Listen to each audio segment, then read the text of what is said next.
이 주택법상 사업계획 승인 받아서 건설되어진 공동택, 단독택 또 조성된 대지 사용할 때는 그 사용검사 신청해서 사용검사 받아야 사용할 수 있고요. 일정 부분 완성된 것은 임시사용 승인 신청해서 임시사용 승인 받아서 사용할 수 있는데 여기서 알아둘 거 사용검사는 누가 신청하느냐? 1. 사업주체.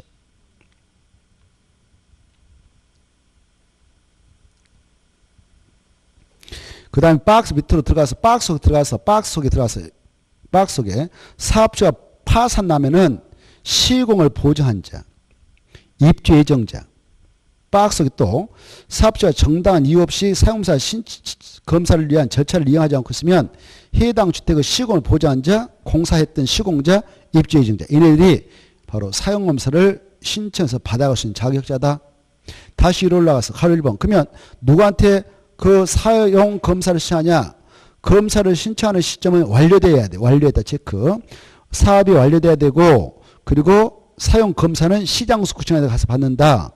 다만 꾹꾹이 국가할 때 국, 한국토지공사 꾹꾹이는 국자한테 가서 받는다. 이걸 꼭 알면 돼요. 나머지 통과하고 마지막에 두째 줄 봐요. 사용검사는 신청부터 며칠에 이루어지는가? 밑에서 두째 줄 15일. 이 수치 어마어마하게 중요하니까 중요표. 넘어가서 보면은 1번 이 임시 사용 승인 받아서 사용할 수도 있어요. 이때 임시 사용 승인 관련해서 바로 동그라미 임무 중에 임시 사용 승인 대상이 공동택이다 그러면 뭔 별로 끝나면 사용검사 임시 사용 받을 수 있냐? 세대별로. 이거 중요하니까 받으세요. 세대별로 임시 사용 승인을 할 수 있다. 이 정도가 키포인트고 그 다음에 오른쪽 넘어오셔서 165페이지 보면은 수용이 나오죠. 이 수용은 주택법입니다. 지금 주택법에서는 4명이만 수용권 인정해요. 우리 민간에게는 안 돼. 그래서 국지공만 사업주로서 무슨 사업할 때 수용을 인정하냐? 국민주택건설과 국민택에 따라 한번 쳐요. 그리고 국택을 건설하기 대정사할 때만 수용 사용이 가능하다.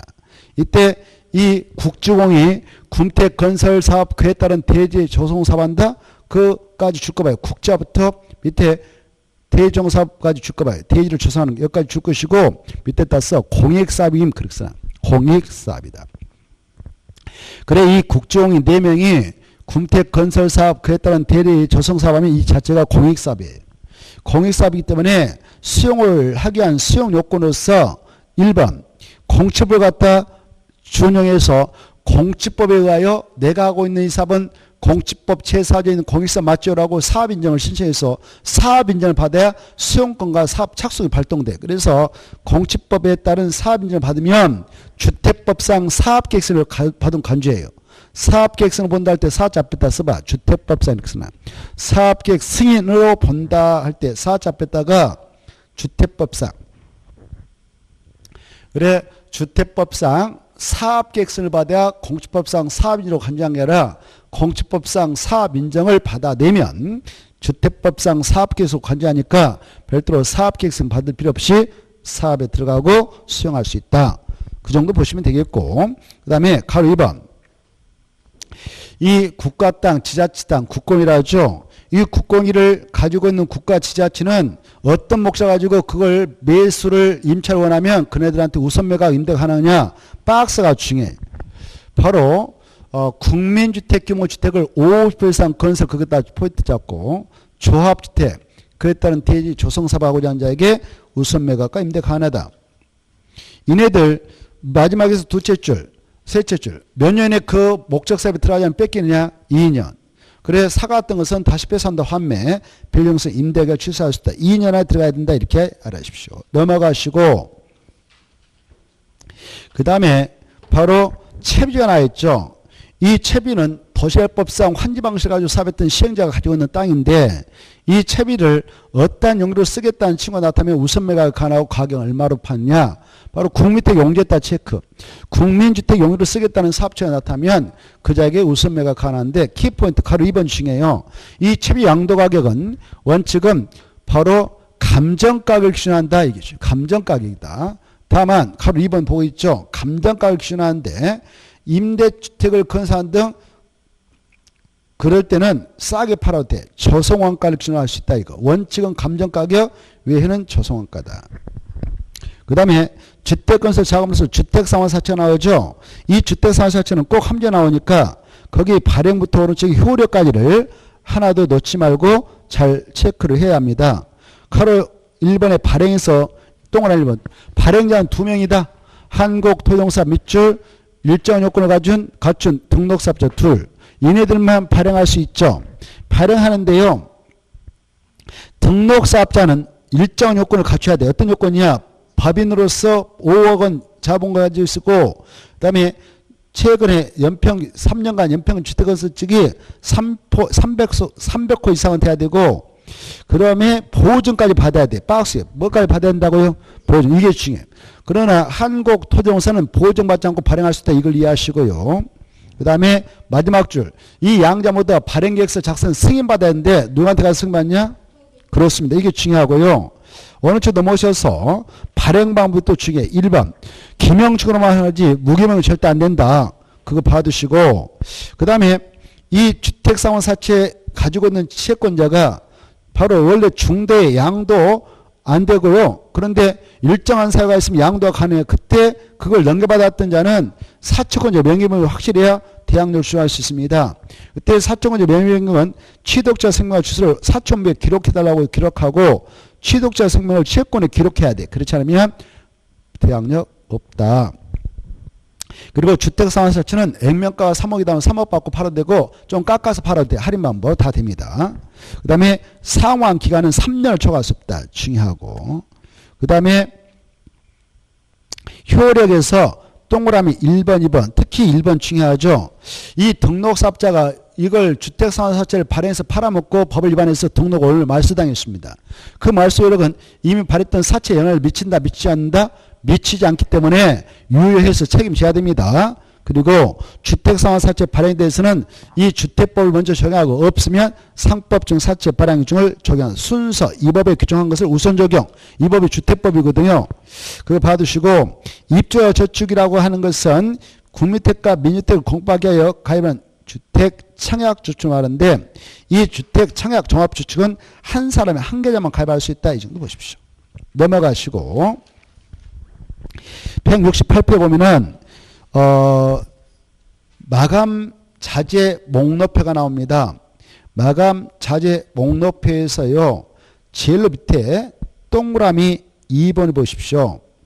2번을 보면 사업 주체가 마감 자재 생산 시 부도등으로 인한 제품 품귀 등 부득이한 사유로 사업계획 승인 또는 마감자재 목록표의 마감자재와 다르게 마감자재를 시공 설치하고자 하는 경우에는 당초의 마감자재와 그 다음에 줄일 거예요. 중요표. 마지막 줄 같은 질 이상으로 설치해야 된다. 그게 키포인트. 마지막 줄. 제일 밑에 줄. 마지막 찾았나요? 그게 같은 질 이상 그다 포인트죠. 같은 질 이상. 같은 질 이상이라는 것은 질이 같거나 더 좋은 거 써야 되죠. 반대말 이해하거든.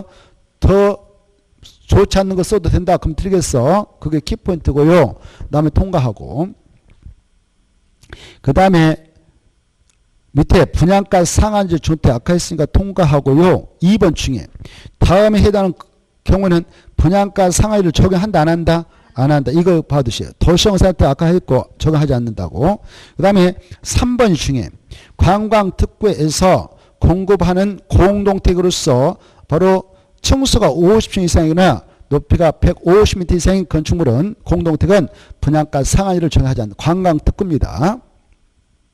그 다음에 분양가 상한제 적용지역.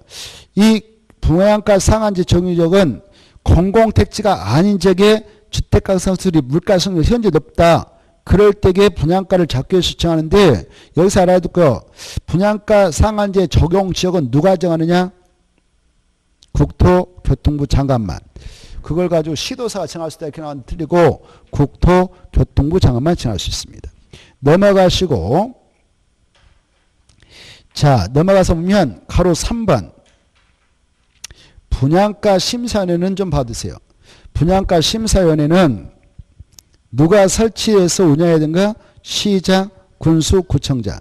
그 정도 보시고 동그라미 니은 시정수 구청장은 사업계획 승인 신청이 들어가면은 며칠의 분양가 심사위원회 설치 운영할 의무가 있느냐? 20일 이 수치 가지고 출제한 바 있으니까 한번 보시고 그 다음에 나머지 통과해도 되겠고 172페이지 가로 4번은 시험에 나올 작년에도 나왔지만 또 낼 게 없으니까 또 나올 가능성이 높아요. 가로 4번 사용검사 매도청은 나왔죠. 이건 통째로 가로 1번 2번 3번까지 묶어가지고 받으셔야 돼요.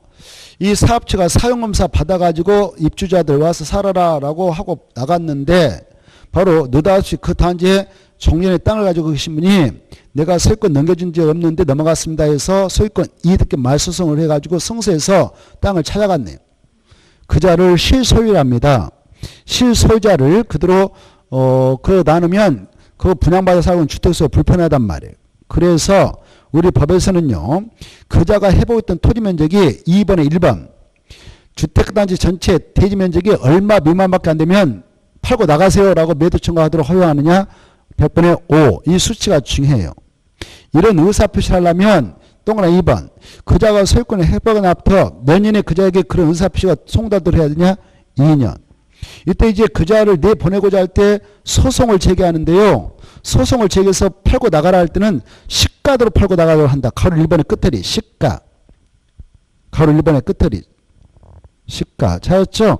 자, 그 다음에 이제 소송에서 나왔어. 마지막 효과. 매도 청구 소송에서 판결 나왔다면 주택 소유자 전체에 대해 효력이 있다는 거. 그리고 이 주택 소유자들은 그 매도 청구로 인하여 발생한 비용을 전부를 사업 주측에 뭐 할 수 있다? 구상할 수 있다. 이때 주택 소유자 1000명이라면 1000명이 다 소송에 휘말릴 필요 없죠. 대표자 뽑아서 보내면 됩니다. 대표는 얼마의 돈을 첨부해서 내야 대표성을 인정하느냐? 4분의 3. 그것도 하나 써놓으세요. 토지 주택 소유자 얼마의 동의가 있어야 된다? 4분의 3. 이런 것들이 떠올랐으면 좋겠습니다. 그 다음에 넘어가서 보면 바로 투기 과유가 나와 있죠.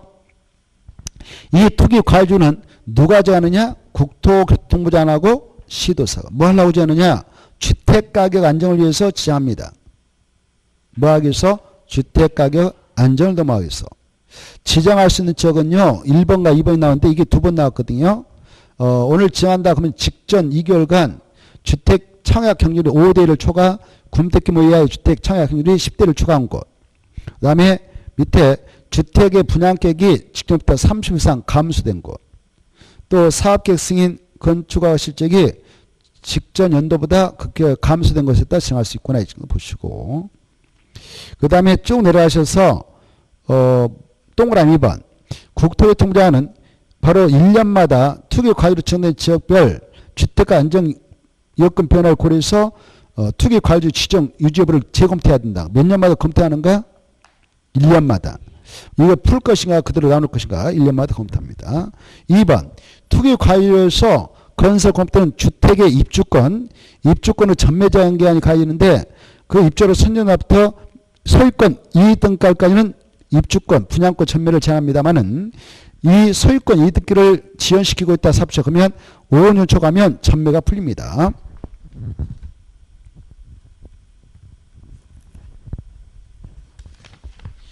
그 다음 넘어가서 보면은 조정 대상이 나올 겁니다. 조정 대상적. 찾았나요? 자, 이 조정 대상적은 출제가 이루시 되니까 좀 간식해 받으셔야 돼요. 먼저 이것도 누가 정하느냐? 국토교통부 장관이 정합니다. 청약이 과열되고 있다, 위축되고 있다. 그때에 바로 이 청약 과열지역으로서 조정 대상을 정할 수 있고 위축지역으로서도 정할 수 있는데요. 지정할 때에 과열지역이다라고 정할 때는 이 요건을 충족하고 있는 지역이다 정할 수 있어요. 그거 하나 받으세요. 직전부터 서구에서 3개월간 주택가격 상승률이 바로 소비자 물가 상승률 대비 1.3배를 초과한 지역으로서 밑에 가범 2개월 동안 월평균 청약률이 모두 5대 1 초과 군택규모 주택은 10대 1 초과 직전부터 서구에서 3개월 분양권 가로건도 전매 거래량이 전년 동기 대비 30% 이상 증가한 지역 시도 주택 보급률 자가주택 비율이 전국평균 이하인 이 정도는 받으세요. 자, 그 다음에 이제 나머지 통과하고 오른쪽에 있는 건 통과하고 이런 거 나올 가능성 없고 넘어가셔서 176페이지. 176배 보면 전매 제한의 의해가 나옵니다. 3번 찾았나요? 자, 그거 이해해 두셔야 돼요. 전매 제한 기간 중에 있어도 7가지 사유 있으면 사업 주체한테 동의받고 팔고 나가도 된다 그 말이죠. 그리고 바로 분양가 상한제 정택은 한국토지동사한테 동의받고 팔고 나가도 돼요. 그때 전매 제한을 제한받지 않는 경우인데요. 세대원 전원이 바로 수도권이 아닌 지역으로 이사간다. 그때 1번 근무상, 생업상 사정, 질병치료, 취약, 결혼 때문에 세대원 전원이 다른 광역시 바로 특별자치, 특별자치도 시군으로 이사간다. 어디 갈 때는 안 되냐? 수도권 안 되고. 상속받은 주택으로 전원이 이사갈 때도 되고, 세대원 전원이 해외로 이주 갈 때도 되고, 해외에 2년 이상 가서 세대원 전원이 체류할 때 되고, 이혼으로 해 배우자에게 넘겨줄 때 되고, 그 다음 7번 입주로 선된 지 일부를 배우자한테 증여할 때 된다. 그리고 6번 분양가 상한주택 그리고 주택공영개발주 그거 지워버리세요.